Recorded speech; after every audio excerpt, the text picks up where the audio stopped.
Assalamualaikum warahmatullahi wabarakatuh. Bapak Ibu, pada kesempatan kali ini kita akan sama-sama membahas tentang salah satu masalah gizi yang dihadapi oleh anak-anak Indonesia.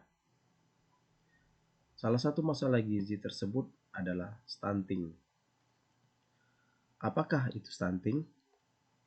Stunting atau kerdil adalah sebuah kondisi gagal tumbuh pada anak balita yang diakibatkan oleh kekurangan gizi kronis yang terjadi terutama dalam 1000 hari pertama kehidupan.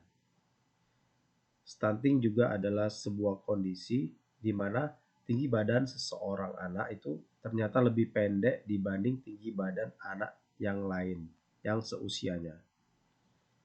Apa penyebab stunting? Stunting disebabkan oleh kurangnya asupan zat gizi yang diterima oleh janin atau bayi. Dampak stunting bagi keluarga dan negara di Indonesia. Untuk prevalensi stunting pada anak di bawah 2 tahun, menurut hasil riset kesehatan dasar tahun 2013, sebesar 32,9%. Kemudian pada riset kesehatan dasar di tahun 2018, angka stunting pada anak usia di bawah 2 tahun menurun menjadi 29,9%. Sementara itu, angka stunting pada anak balita di Indonesia sejak tahun 2007 hingga tahun 2018 mengalami penurunan sebesar 30,8%. Namun WHO menetapkan sebuah standar bahwasanya angka stunting di suatu negara itu harus berada di bawah 20%. Dampak kesehatan yang terjadi akibat kejadian stunting ini yang pertama adalah gagal tumbuh, yaitu diketahui dari berat lahir yang rendah, badan anak yang kecil, pendek, dan kurus. Kemudian jadi hambatan perkembangan baik kognitif maupun motorik, dan juga terjadi gangguan metabolik pada saat dewasanya. Jadi pada saat anak dewasa, anak yang mengalami stunting di masa kecilnya akan beresiko mengalami penyakit tidak menular seperti diabetes, obesitas, stroke, dan penyakit jantung. Kemudian dampak kejadian stunting pada sebuah negara itu berdampak pada ekonomi negara, di mana potensi kerugian ekonomi setiap tahunnya sebesar 2-3% dari GDP, menurut hasil penelitian World Bank 2016. Sementara itu, jika stunting ini ditanggulangi pada anak-anak di Indonesia, maka negara akan mengalami potensi keuntungan ekonomi dari investasi penurunan stunting di Indonesia sebesar 48 kali lipat. Nah, ini adalah beberapa contoh gambar anak-anak yang mengalami stunting. Untuk gambar yang di bawah kita lihat anak dengan usia 2 tahun 2 bulan dibandingkan berdiri di samping anak yang berusia 4 tahun 4 bulan itu ternyata tinggi badannya hampir sama. Jadi anak yang berdiri di sebelah kanan itu diindikasikan mengalami stunting.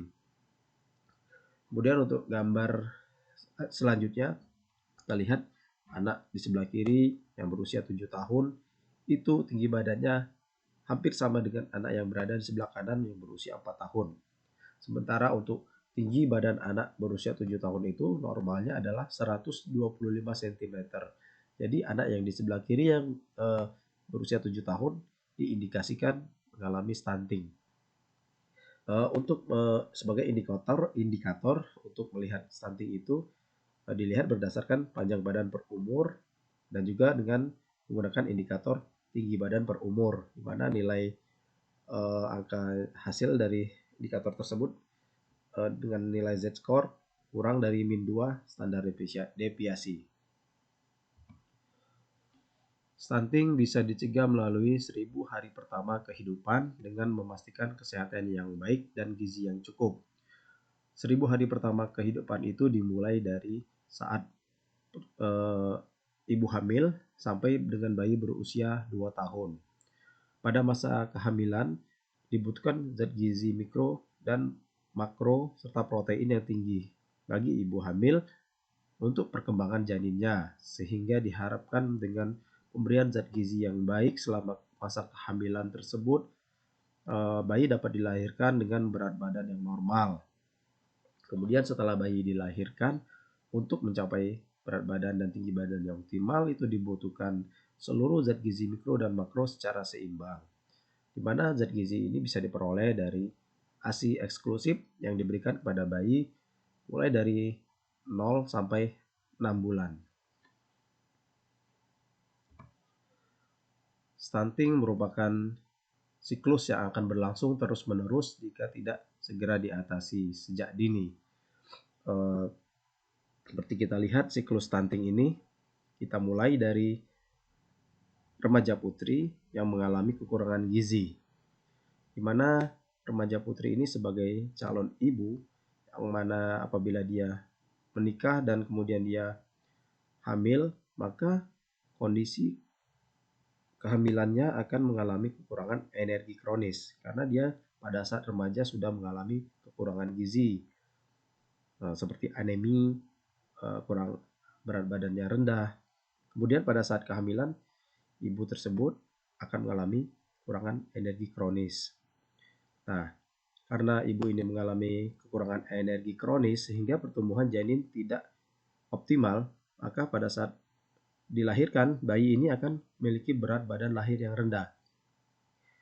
Dengan kondisi berat badan lahir yang rendah ini, anak akan sulit untuk mencapai pertumbuhannya dengan optimal, sehingga perkembangan dan pertumbuhan si anak ini tidak berjalan dengan normal dan anak mengalami stunting. Kemudian jika si anak stunting ini dewasa dan tidak ada perbaikan dari gizinya, maka dia akan kembali menjadi seorang remaja jika dia putri yang akan mengalami kekurangan gizi, dan seterusnya. Dia hamil, melahirkan anak dengan kondisi berat badan lahir rendah, kemudian anak tersebut mengalami stunting. Begitu selanjutnya. Bagaimana agar kebutuhan gizi pada 1000 hari pertama kehidupan terpenuhi dengan baik? Beberapa gambar di sini kita dapat lihat bahwasanya ibu hamil akan lebih banyak, yaitu dua porsi lauk pauk, sayur dan buah agar kebutuhan gizi janin dapat terpenuhi, serta minum tablet tambah darah 1 butir sehari.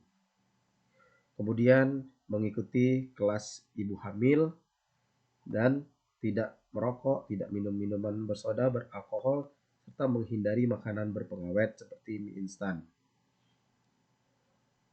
Nah, setelah bayi dilahirkan, lakukan inisiasi menyusui dini dan berikan ASI eksklusif kepada bayi mulai dari 0 sampai 6 bulan.